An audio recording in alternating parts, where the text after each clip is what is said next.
There are dishes that are simple, but every time you make them, you feel happy.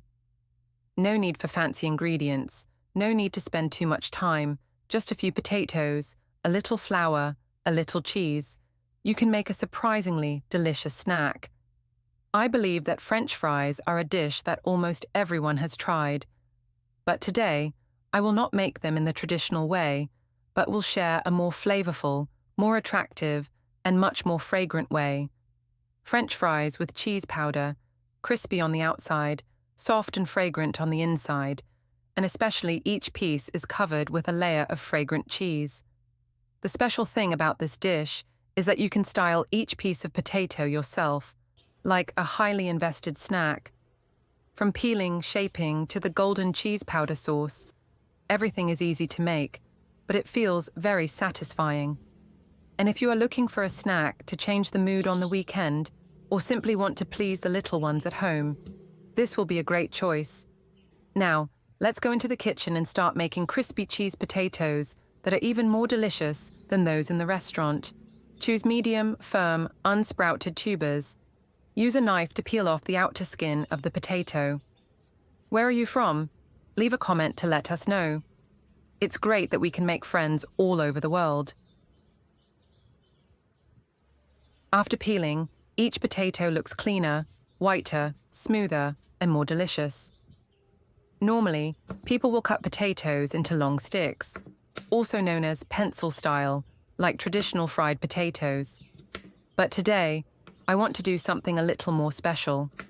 Instead of just slicing, I use a grooved paring knife, a wavy knife, or a serrated knife, so that when cut, each piece of potato will have a beautiful curved edge.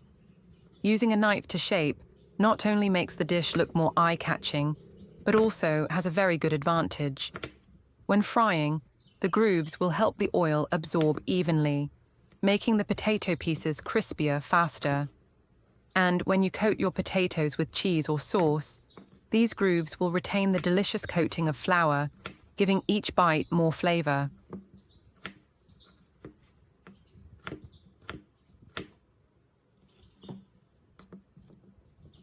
After slicing the potatoes, put them in a bowl.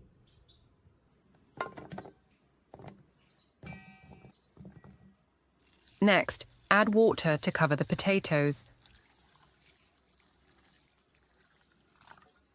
Then let them sit for about 10 minutes.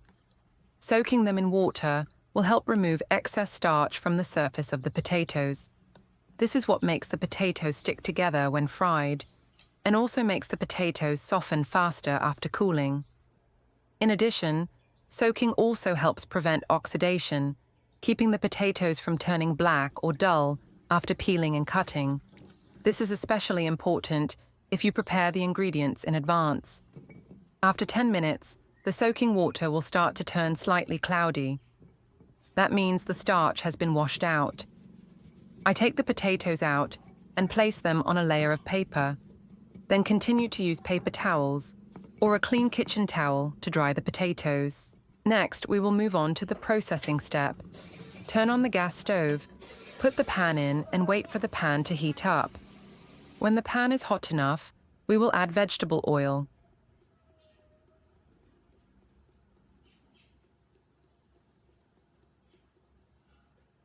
When the oil is moderately hot, add a little flour and stir until the flour is smooth.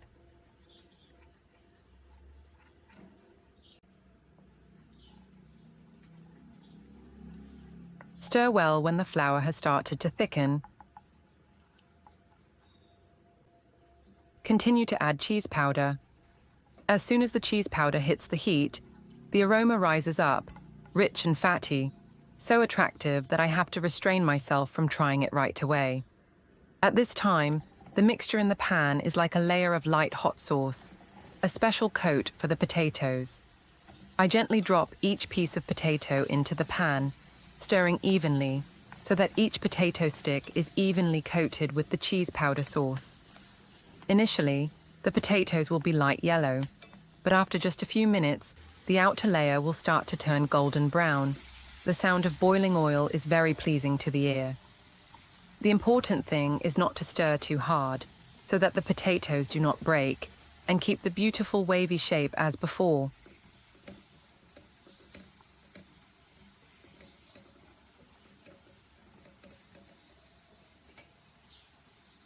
When the outside of the potatoes is evenly golden and slightly charred on the edges, I sprinkle a layer of smooth cheese on top, so that when it is still hot, the cheese sticks right to the surface of the potatoes, creating a super attractive coating.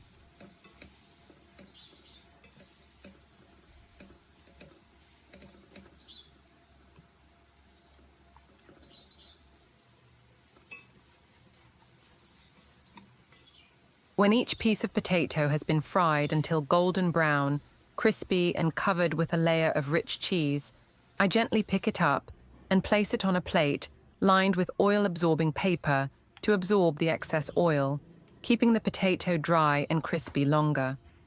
Each piece of potato now seems to be dressed in a golden, fragrant coat. Golden from the potato, golden from the cheese, golden from the crispiness and warmth. Just looking at it makes me want to eat a piece right away. I usually arrange the potato on a white porcelain plate or a small bamboo tray, add a few sprigs of coriander, sprinkle a little ground pepper or chili powder if I want it to be spicy. It can be served with tomato sauce, chili sauce, or mayonnaise, all of which are very suitable. But in fact, with this dish, eating it alone is enough to taste it. The outer layer is crispy, the inner layer is soft and smooth, the fragrant taste of potato, the milky smell of cheese and the light fat of flour. Everything blends together surprisingly well. Even though it is just a simple snack, when I make it from start to finish, from choosing the potato, carefully peeling it, shaping each piece beautifully, soaking it in water until it is crispy, to frying it until golden brown, and then serving it on a plate, I find that the potato dish is not only delicious, but also satisfying. The dish does not need to be elaborate. Just a little effort from me is enough to make the whole family smile when taking the first bite. The video ends here. If you have any comments, please leave a comment below. If you find the video interesting, please give me a like. Don't forget to share it with your relatives and friends. Remember to subscribe to the channel. Thank you for your support. Goodbye. See you in the next video.